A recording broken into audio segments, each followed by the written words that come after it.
Hey guys, welcome back to the channel. Today we're kicking off a new build series for one of the cars. And what car is that going to be? It's going to be the SS behind me. As you guys can see behind me, we've got a stack of other boxes and the empty third bay. Corvette is actually still at the tuner. It's been a really long time. That'll be a whole different video. Probably we've already gone over that. So Corvette is not here, it's still at the tuner.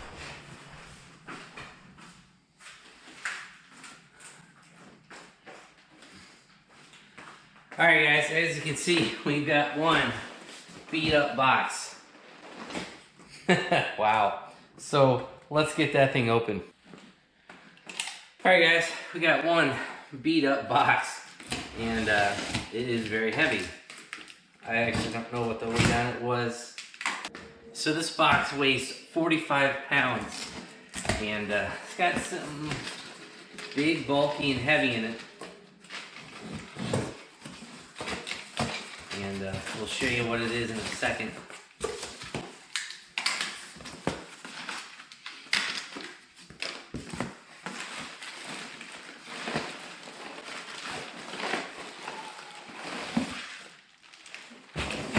Alright.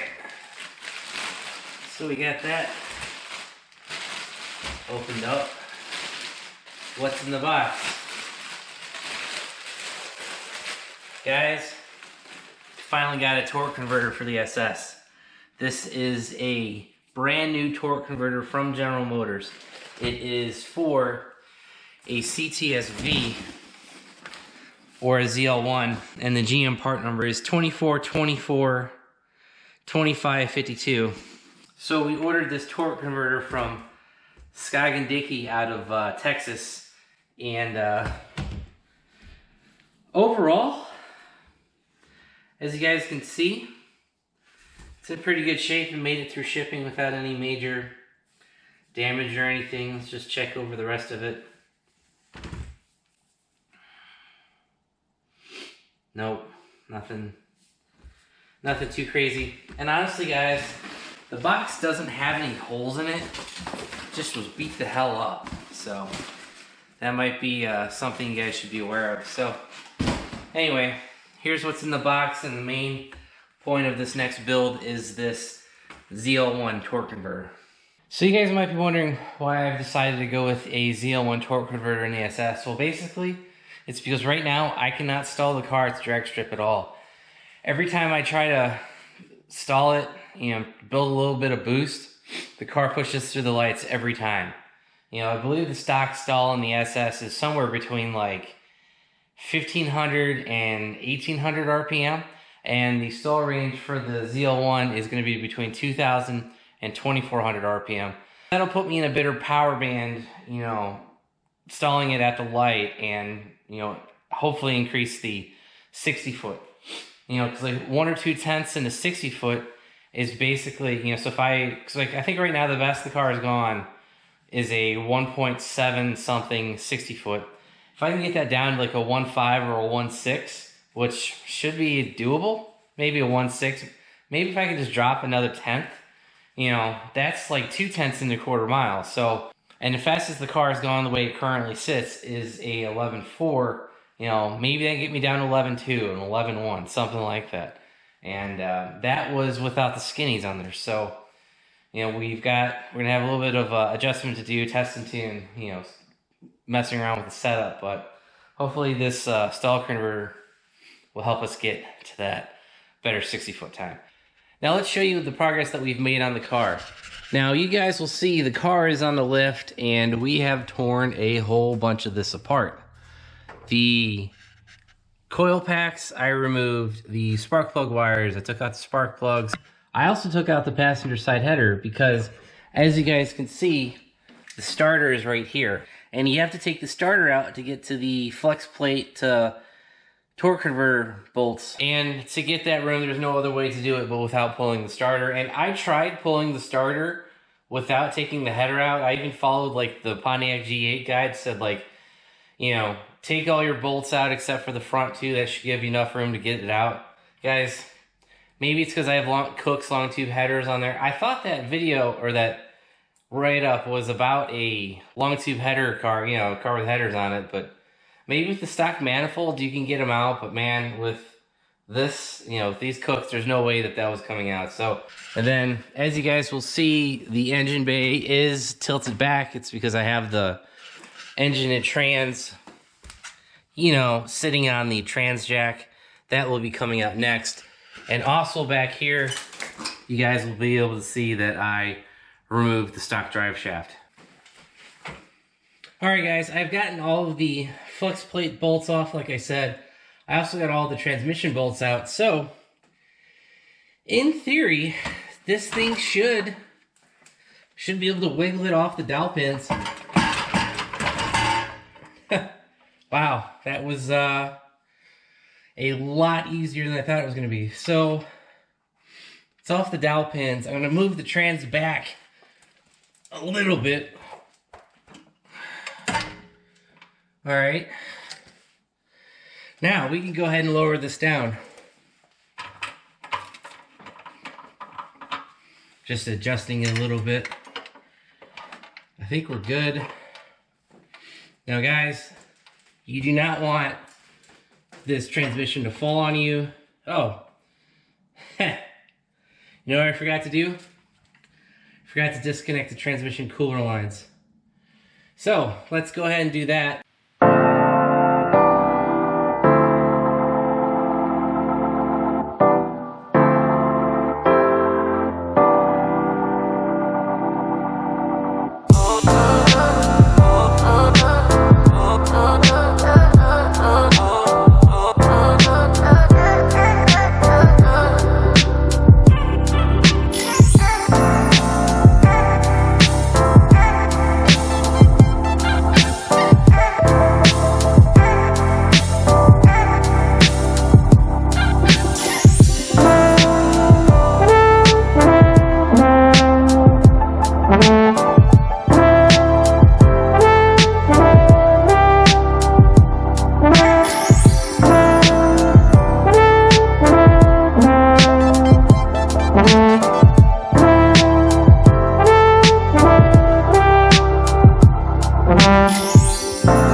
Now we grab a towel and wipe off the transmission.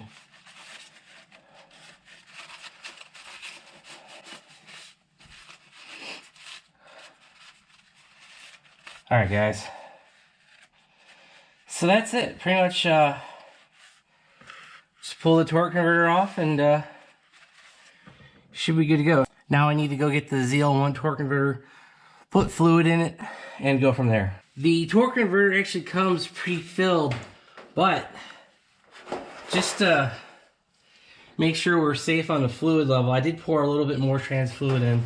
And the 6L80 calls for the Dexron 6. So you can't be using the Mobile One synthetic transmission fluid, because unfortunately that only goes up to, I think it's Dexron 3.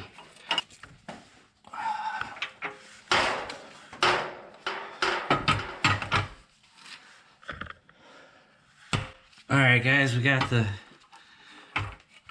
torque converter.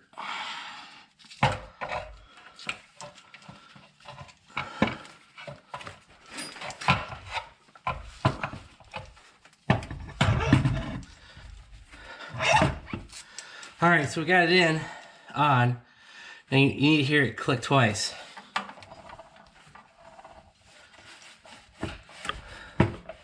Once.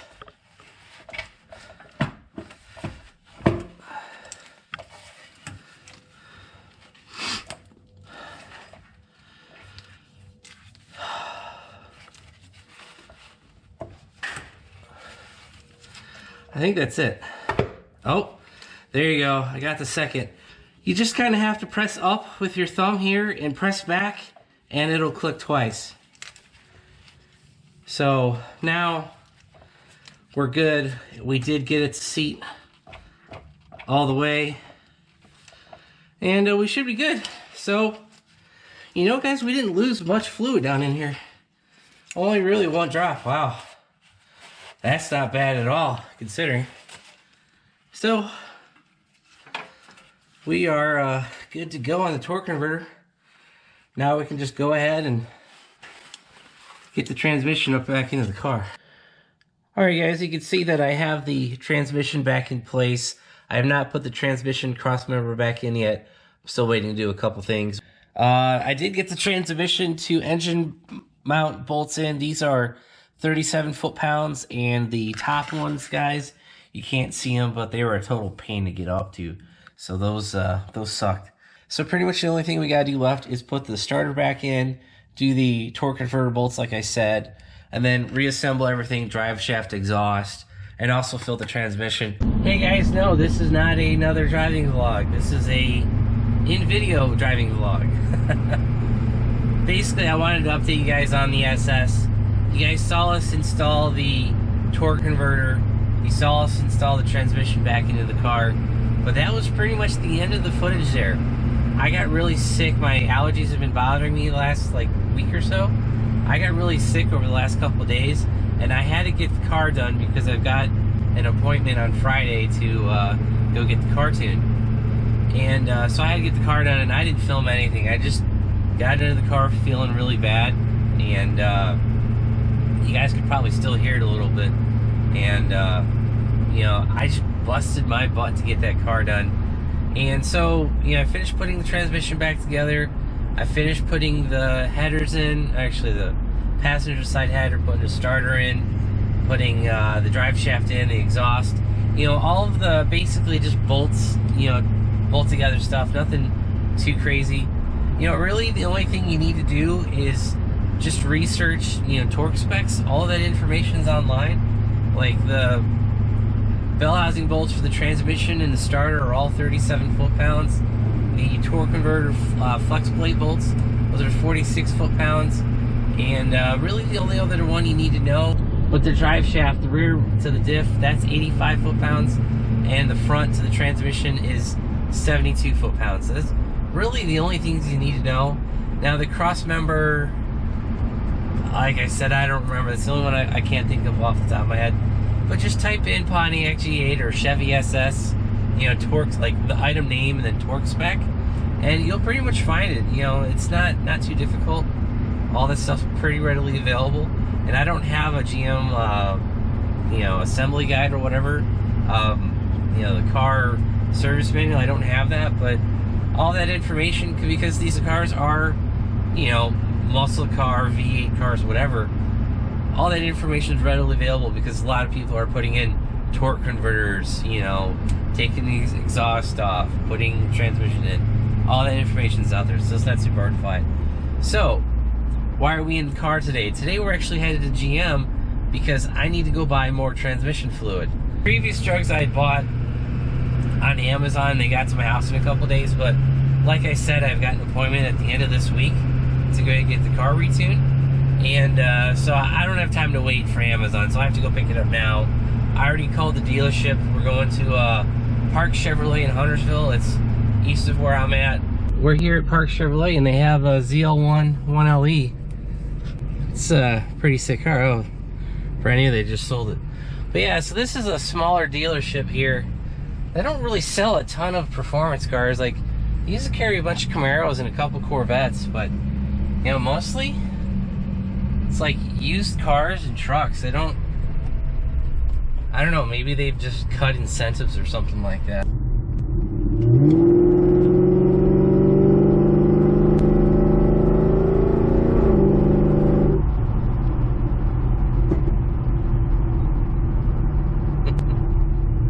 Hey guys, as you can tell, we're obviously in the SS. Got a little bit of a on-ramp acceleration there. Unfortunately, ran into traffic, so I can't like go, you know, super hardcore with the car. But anyway, as I was saying, you can tell we're in the SS. We've actually kind of skipped forward a little bit. I've already gone to PCM and they've already tuned the transmission. So the day I went up there, it poured rain for like 6 hours the entire day. And Alvin at PCM just did a street tune on the car, so he ended up doing, you know, adjusting the transmission shift points, the torque converter lockup, you know, and all that good transmission tuning stuff. He also actually went into the engine tune a little bit. He went in and edited that a bit as well. He went in and changed some of the power enrichment, fuel enrichment stuff. So, you know, so the car's gotten a kind of a little makeover tune, if you want to call that, mostly focusing on the transmission side because so I told him what we did with the new torque converter and the higher stall and all that. So that's why we went and got the transmission tuned. And he could have put it on the chassis dyno, but honestly guys, for just a transmission tweak, you know, it really wasn't necessary. He was in the car for like an hour 20 minutes, something like that, and he was able to get all the functionality that he needed to get updated. So that was the first update. The second update is that since the car is done, tuned, and driving, you know, we obviously got the transmission fully filled and bled. And what do I mean by that? Well, as I showed earlier, you know, we were going up to the Chevy dealership to pick up more transmission fluid.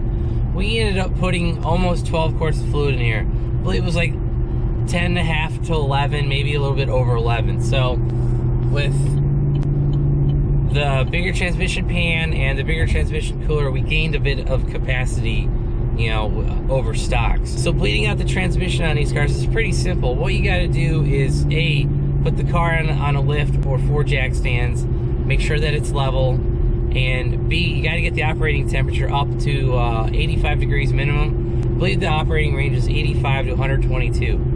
And when you get it up to that temperature, all you got to do is start pouring fluid in. When I got to, you know, 10 or 11 quarts on the jug, the last quart I put in basically pushed the last quart out, if that makes sense. So, you know, with the car elevated, you get it up to temperature, put fluid in it, and when fluid starts pouring out the back of the transmission check valve on the bottom of the pan, that's when you know you're close on getting, you know, the fluid level right. So, like I said, I put one more quart in that basically pushed out a quart that was in the system, and it poured out. I put a drain pan under the car, and that's pretty much it. And then when it stops going from like a solid stream to dripping, the directions tell you basically to put the drain plug back in, and you're good to go. So the car transmission's fully bled, it's been tuned, and we're good to go. Now that's pretty much going to be it for this transmission upgrade with the cooler, the pan, as well as the ZL1 Torque Converter. So that's pretty much going to be it. If you guys enjoyed the video, give it a big thumbs up. If you haven't already subscribed, please do. If you want to know when I upload new content, hit that bell notification button down below. And as always, if you want to help support the channel, click the links down below. Thanks guys, have a great one.